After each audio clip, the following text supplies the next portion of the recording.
N'aimez point le monde, ni les choses qui sont dans le monde. Si quelqu'un aime le monde, l'amour du Père n'est point en lui, car tout ce qui est dans le monde, la convoitise de la chair, la convoitise des yeux et l'orgueil de la vie, ne vient point du Père, mais vient du monde. Et le monde passe et sa convoitise aussi, mais celui qui fait la volonté de Dieu demeure éternellement. 1 Jean 2,15. C'est à cause de tous ces désirs pleins de convoitises, mauvais et impurs, que les gens suivent les modes mondaines. Il n'est pas besoin de nous leurrer nous-mêmes en disant que ceci est à la mode et cela n'est pas à la mode. C'est la convoitise, et la convoitise seule, ainsi que l'impureté qui sont la cause de ces manières, de ces expressions et de ces vêtements mondains. Ce n'est pas la mode. Les cœurs sont devenus impurs et remplis de mal. Les fabricants qui veulent faire connaître leurs produits utilisent des images pleines de convoitise. Nous ne pouvons pas éviter de les voir. Les réseaux sociaux, la musique moderne, les images, les livres modernes, les magazines sont luxurieux. Les habitudes sont pleines de convoitise. Les vêtements modernes qui habillent à moitié le corps sont honteuses. Si nous allons après le monde, n'espérons pas être qualifiés pour le royaume de Dieu.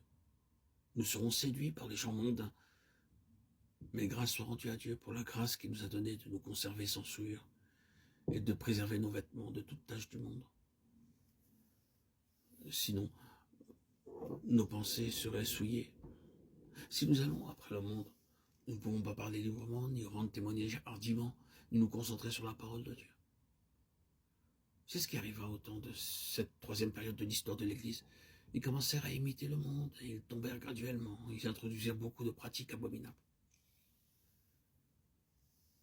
Jésus leur répondit, « Hypocrite, Ésaïe a bien prophétisé sur vous, ainsi qu'il est écrit, « Ce peuple m'honore des lèvres, mais son cœur est éloigné de moi. » C'est en vain qu'il m'honore en donnant des préceptes qui sont des commandements d'hommes.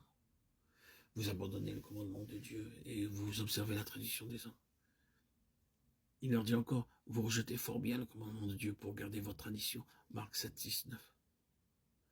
Nous apprenons ce qui vient de la tradition, ignorant la simple foi dans le Seigneur Jésus-Christ. Il nous donne la véritable beauté. Nous n'avons pas besoin de poudre, de lac, de savon,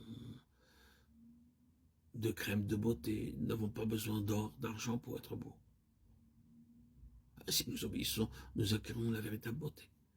Plus nous obéirons, plus nous serons beaux. Dieu nous donne une gloire céleste et une beauté céleste. Je me réjouirai en l'Éternel, mon âme sera ravie d'allégresse en mon Dieu, car il m'a revêtu des vêtements du salut.